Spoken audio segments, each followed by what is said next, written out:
प्रयास करें। ये साधना स्थल है, आप अपने साधुता का पहचान दें। थोड़ा सा शांति बनाएं।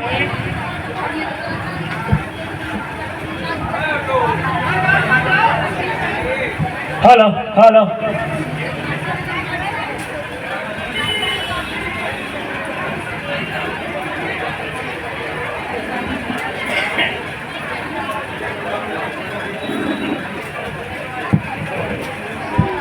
सबसे पहले मैं अपने गुरु शिव जी के चरणों में प्रणाम करता हूँ। साथ ही साथ 3 सूत्र का दाता ब्रेन गुरु भ्राता साहब श्री हरिरानंद जी एवं माँ शक्ति स्वरूपा नीलमानंद जी के चरणों में मेरा प्रणाम स्वीकार हो। और यहाँ पर जितने भी उपस्थित अनुपस्थित तमाम गुरु भाई गुरु बहन बैठे हुए हैं, सभी के पावन चरणों में मेरा प्रणाम स्वीकार हो। आज बहुत ही हर्ष की बात है कि हर साल के भांति इस साल भी अपने गुरु महादेव के क्लास में हम लोग एकत्रित हुए हैं, ताकि उस गुरु जगत पिता परमेश्वर से कुछ ज्ञान अर्जित किया जा सके। उस भोले से, वो देखने में तो भोला लगते हैं लेकिन उनसे बड़ा कोई ज्ञानी नहीं है इस धरती पे। और हम लोग का ये सौभाग्य प्राप्त हुआ है इस मनुष्य का जीवन में, ये मानव का जीवन में ये सबसे बड़ा सौभाग्य प्राप्त हुआ है जो हम लोग को महादेव को गुरु बनाने का शुभ अवसर प्रदान हुआ है। किसके द्वारा? वो साहब श्री हरिरानंद जी के द्वारा, जिसका हृदय को विशाल कहा जा सकता है। आज कई महादेव का शिष्य हुए हैं, लेकिन किसी ने ये बात को बताया नहीं कि आओ आवाम का भी महादेव गुरु हो सकते हैं, शिव गुरु हो सकते हैं।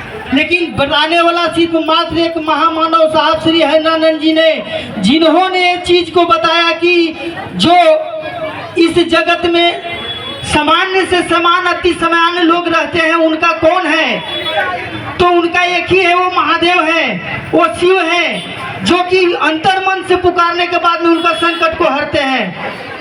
हमारा आपका दोस्त रिश्तेदार सब साथ छोड़ देता है।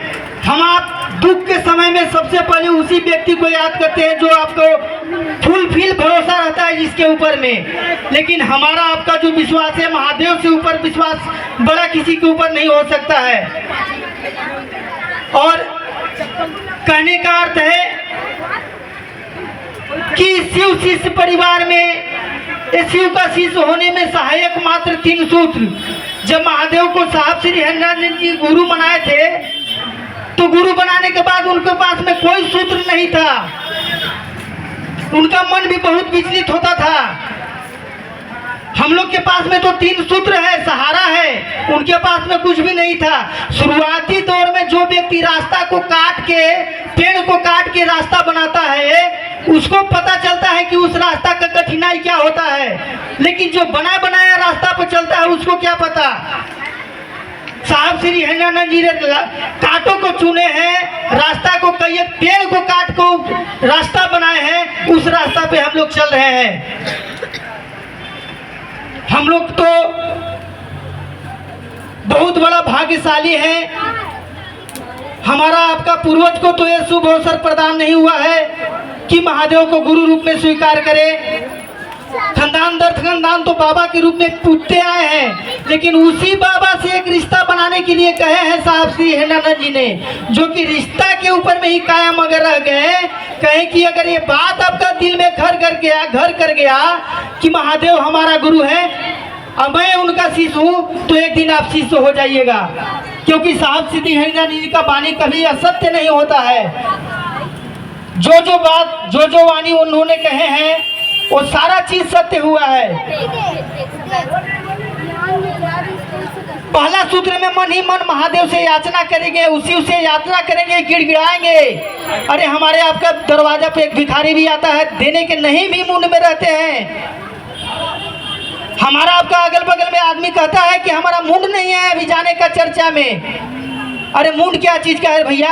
हमारा आपका पीछे में अगर पागल कुत्ता लग जाए काटने के लिए, तो आप बोल सकते हैं कि हमारा मुंड नहीं है भागने का। उस समय आप अपना जान बचा के भागते हैं। क्यों भागते हैं भाई? पागल कुत्ता से कटवा लिए, काट ले, डर है। पानी में डूबता हुआ व्यक्ति कह सकता है कि हमारा तैरने का मन नहीं है, अभी नहीं कह सकता है, तैरता है क्योंकि उसको डूबने का डर है। ठीक उसी प्रकार से हमारा आपका अंदर में भी डर होना चाहिए उस महादेव का प्रति, क्योंकि महादेव का आंख भी बहुत जल्दी लाल होता है। जितना वो दयालु है उतना अंदर से क्रोधित भी है।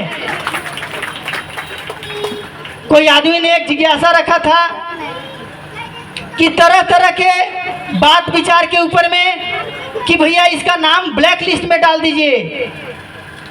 बोले साहब श्री हरिनारायण जी की कोई संस्था अगर ब्लैक लिस्ट में किसी को डालेगा तो क्या फर्क पड़ जाएगा, लेकिन अगर महादेव ब्लैक लिस्ट में डाल दिया तब क्या होगा, क्योंकि महादेव का ब्लैक लिस्ट बहुत ही डेंजर होता है।